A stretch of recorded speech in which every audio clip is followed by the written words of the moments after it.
Hey everybody, guys! I was part of the lucky few who got to play test the closed alpha build for Invincible versus this new fighting game coming out for the Invincible franchise. You'll have to excuse me. I'm using this tiny lavalier mic today. I don't even know. It's just lavalier. I haven't used mic talk in a while. I accidentally left my main microphone over at Derek's house when we recorded the latest episode of our podcast, the Variety Voiceover Nerdcast. Oh, shameless plug. So I don't have my microphone right now, but I wanted to get this out. I wanted to talk about it right away. I have this one, so bear with me, please. So to start, I'm not the biggest fan of fighting games in general, to be honest with you. I feel like they're very quickly able to lose my attention. I have played... I completed the story of Mortal Kombat 1. Mainly got that because Omni-Man was in it. I used to play a lot of Injustice 2 back in the day, and Injustice originally when it came out, but I played a lot of Injustice 2. I feel like mainly, though, because of the character customization. Big fan of that in games, and I think that having that draw of being able to customize your characters and get new loot and stuff, whatever, as you play, is a big draw for that game. Something that I think might be cool if Invincible versus adds, but I don't think it needs it, and given the current way that the game is set up, I don't know that they would. Cool idea, though. So those are just my credentials. I'm also, I'm sure as everybody who knows me and knows this channel knows, a disgustingly invested fan of Invincible. I've read the entire comic front to back, all 144 issues, 3 times. I've read almost all of the expanded universe stuff. Here is what my shelf looks like currently. I literally have an entire shelf of my comic book collection dedicated to Invincible. I've also seen every episode of the 3 seasons of the show, plus the Adam Eve special, at least twice. I say twice because I've only seen season 3 twice, but I've seen season 1 like 6 times. Big fan of Invincible.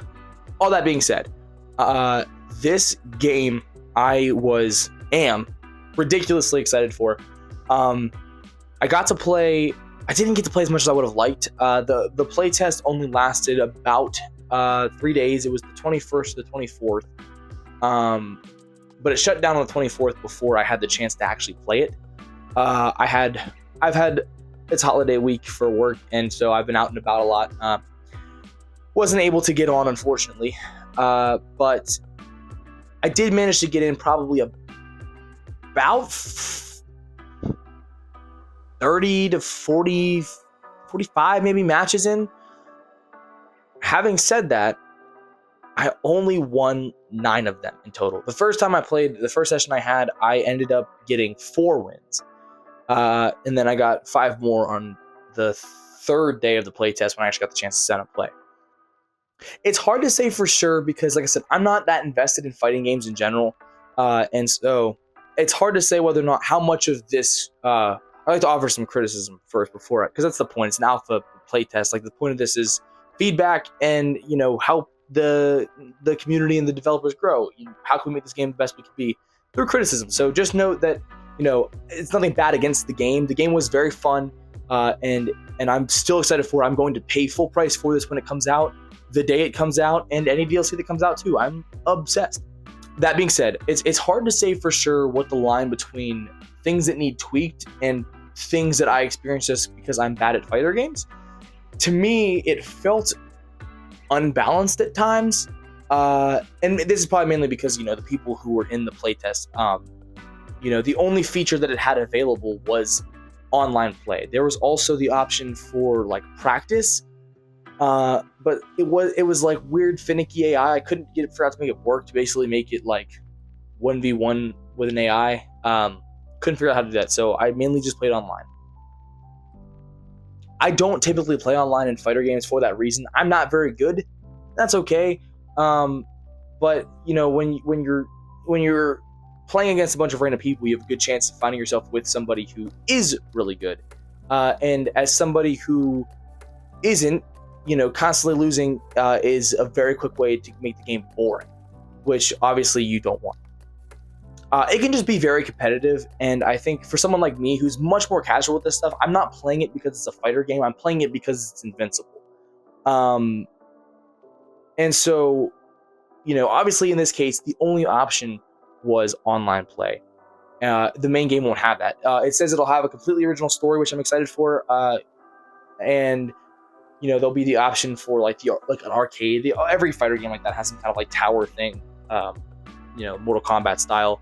So there'll be other options when the game actually comes out. But I didn't have that. I just had online, and this is all basically just wrapping up the scene of the players and stuff. This isn't even getting into the gameplay or anything like that yet. I did play every fighter except for Monster Girl, I think. I don't think I ended up playing as Monster Girl. And out of everyone I've played, I've noticed if you come across somebody who has Cecil, Thula, or Adam Eve on their team, consider yourself done. You lost the match. Because of that, I went through my original roster immediately was Invincible, Omni-Man, and Robot. And I enjoyed playing them a lot. I think Invincible, without a doubt, is going to be on my primary team. And I think Robot probably will too. I really enjoyed the way they played, and also the way they worked together in the assist faction. I liked Omni-Man. He's a good basic, just boom boom hit kind of guy. But after playing through some of the other characters, I like Cecil is a powerhouse. Honestly, I made fun of him a lot whenever he was first introduced, actually in an episode of our show. New York Comic Con, they had a panel for the Invincible versus game that's coming out. Yeah. Where we got a new reveal for a new character, Cecil Stedman. Gross. I kind of agree. I don't hate that he's in the game. I think he's either, a cool character. But he doesn't need to be this soon announced. How on God's green earth did they announce Cecil before Alan, Robot, right? Maybe even the Immortal, like other characters who make a lot more sense to be put in the game, and they went with Cecil first. I just think that's kind of weird. What if they went it for shock and awe? Maybe, because I was genuinely shocked that they put Cecil Stedman in the game. I'm not surprised he's part of the roster. I am surprised he's part of the roster. Because most of it is tech stuff. Yeah, and I don't know if you saw the trailer or not. I did not. They made it work. It looks good. It looks cool. It looks like a viable fighter. It's just like... Can you compare... Because I've not seen it, obviously. But having played against him now and played as him, I think he's a lot harder to play against. I didn't really get very good at playing as him. But, yeah, he's good. I think Thula is insanely cracked. Thula will probably be my replacement for Omni-Man in the main game. I didn't get to play any games with that team as a total, but I think starting out, my roster will be Invincible, Thula, and Robot when the game launches. The combat in the game is pretty simple. You can get some pretty quick combos, and the attacks are pretty basic, to be honest with you.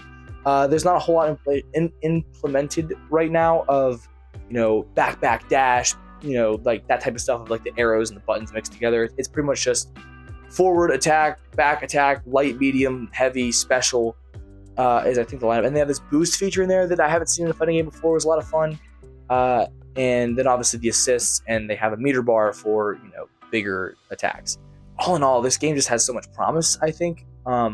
If this is the closed alpha build, we still have a lot to go before this game's even finished. And if that's the state it's in right now, when the game comes out, it's going to be phenomenal. There are a handful of things I noticed here and there, mainly graphically. Certain animations will get stuck here and there.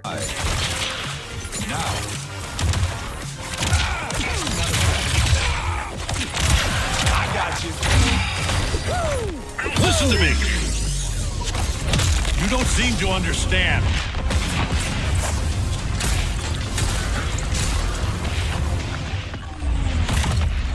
This battle isn't yours to win. Impressive. There have been problems with load times. I'll have to completely close out of the app and then go back into it. Little things here and there that, like I said, that's just because it's a closed alpha that I'm sure once the game fully comes out won't be an issue at all. Just so much promise, so much potential, so much fun. If you're a fan of Invincible at all, if you're a fan of fighter games at all, I highly, highly, highly recommend you keep thumb on the pulse with this game. I'm hoping that we get this probably considering the state of the game. It's probably gonna be either Q2, my guess. We don't have an official release date right now, as far as I know. So my guess is going to be sometime in April. I hope I'm wrong. I hope it's sooner, but that's my guess. April. probably to coincide with season 4. Yeah, Invincible is great. Watch Invincible, read Invincible, play Invincible, marry Invincible, change your name to Invincible, call your grandma. She misses you. And while you're talking to her, make sure you let her know about Invincible. That's going to be it for this video. Thank you so much for watching. Listen to my rambling. This video is pretty much completely unscripted. I just wanted to get something quick out to talk about this game, since I got to be part of the special pre-alpha. Or no, I think this is alpha. Whatever it is. So thank you for listening to my ramblings. I greatly appreciate it. I have a more official video coming out here within the next couple of weeks or so keep your eye out for that, and thank you so much for watching. Don't forget to like, comment, and subscribe. Ring the bell notification button to get notified every time there's a new video here on Comeback Kid Films. And in the meantime, I'll see you next time. Bye.